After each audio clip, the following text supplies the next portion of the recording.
So in this video, we will talk about how to evaluate the zeta function for any given value. So in this video, we talk about the relationship between zeta function and cotangent function, by the help of which you can evaluate the zeta function at any given value.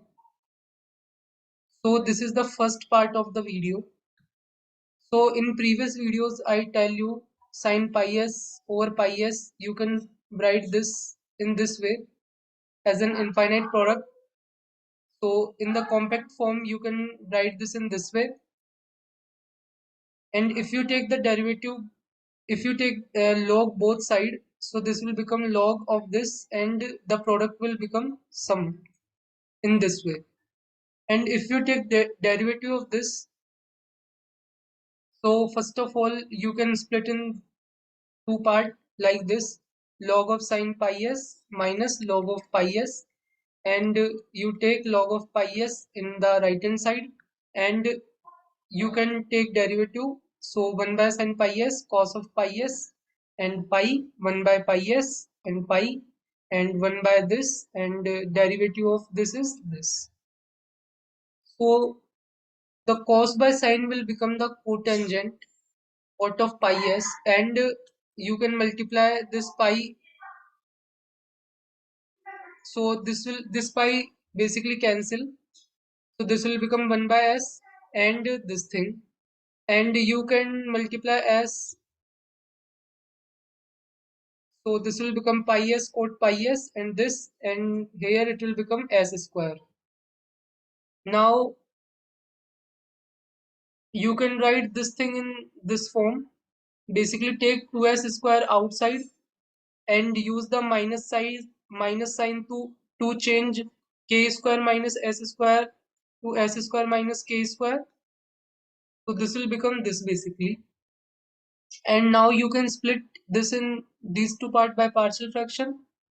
And if you look at this 1 by s and this all things, you can write in this direct this form.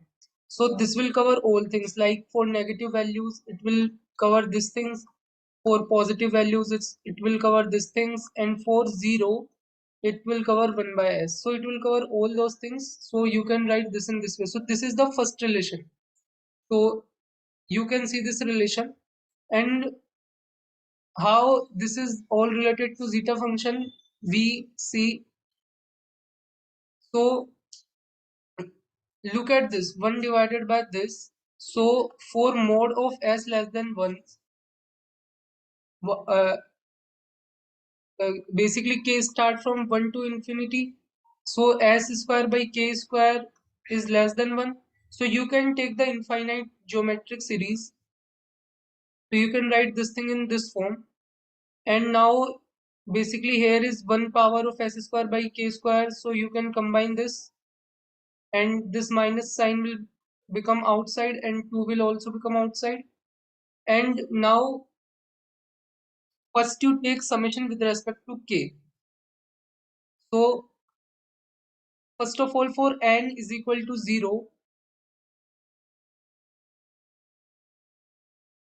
so basically you see, if you put n is equal to 0 here, this will become s square by k square, and so on ahead.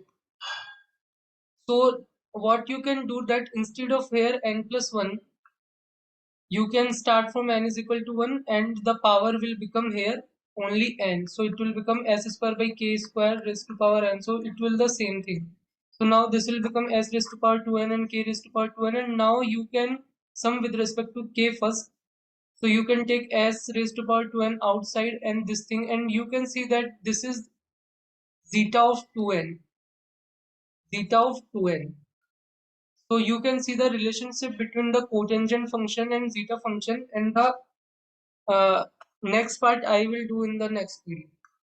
So hope you like that video. If you like that, you can subscribe to my channel and also share.